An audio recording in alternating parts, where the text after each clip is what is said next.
Yeah. So, yeah. One of the things I loved, Angela emailed me back and forth, and one of the things that I love you saying was that the results of the effort you put into creating online courses and or YouTube videos and what you're doing now, the results are relatively immediate compared to raising kids where it takes 10 to 15 years to see if your kids end up being good people. Yeah, there are so many parallels. I was thinking about sales today, and I was thinking, you could learn a lot about sales from a kid.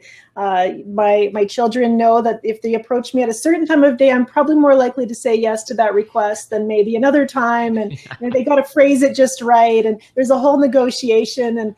And we do the same thing. I mean, we really should be doing the same thing with our marketing. Look at your audience, figure out when to approach them and how to get the best result. Yeah, totally. One of the things you said was that you recently did a mini course you launched, and I don't know if that's the one you were talking about that you did in June. And I don't know if you want to share how much you made with that in 1 month.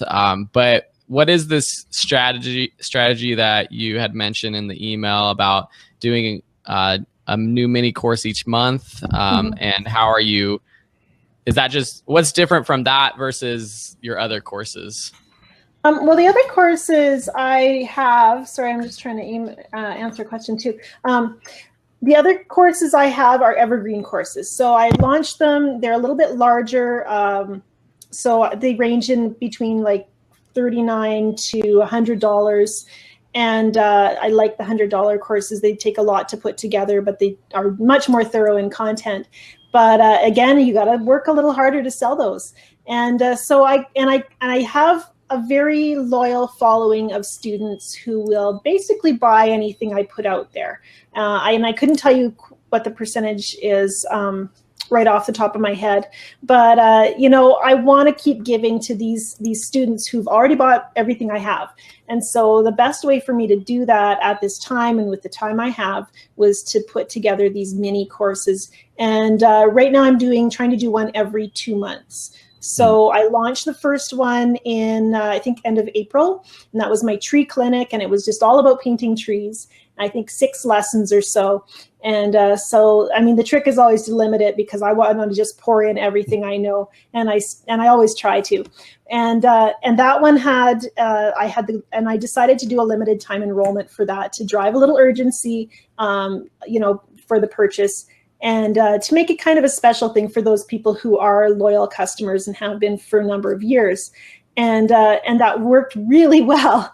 I compared it to another course I'd launched, and it outperformed that course that I had launched the fall, I guess, and in much less time. So that was really cool to see. It was a good confirmation that this is a good direction to go. And my plan is, like I said, to do another course every 2 months, so I just launched my second one, which I titled Lovely Loose Florals. So it's all focused on a floral theme.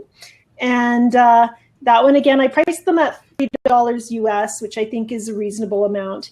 And kind of fits that idea of mini as the content. And that one is on track to perform just as well as the tree clinic, which made me about $9,000 in sales in a month. So I think that's a pretty good paycheck. And I mean, really, you're looking at 2 months work because, it takes me a month to put the content together, a month to market it, kind of thing. So that's why the every other month thing works for me right now. That's really amazing right there. $9,000 for a mini course that you're opening up for just a limited amount of time, selling for $30. That's a good amount of people buying that course. Do you have any plans for releasing that content in the future or redoing a mini course with that same? Well, I guess I have 2 options, and I'm kind of weighing them right now. I could launch the same course every year, just have it open for a month, next year around the same time.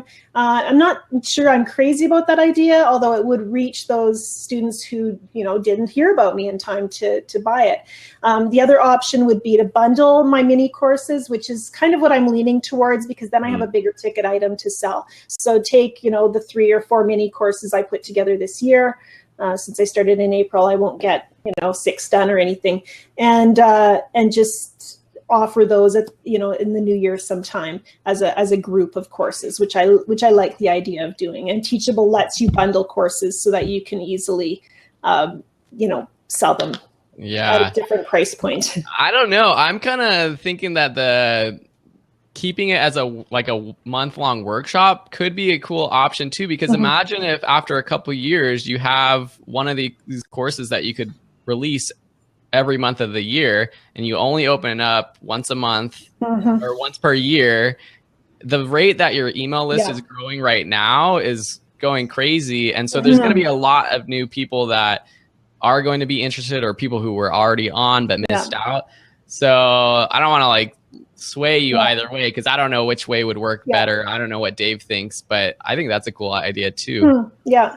Well, no, that's good feedback. I'm like I said, I'm still thinking about what's going to work best for me.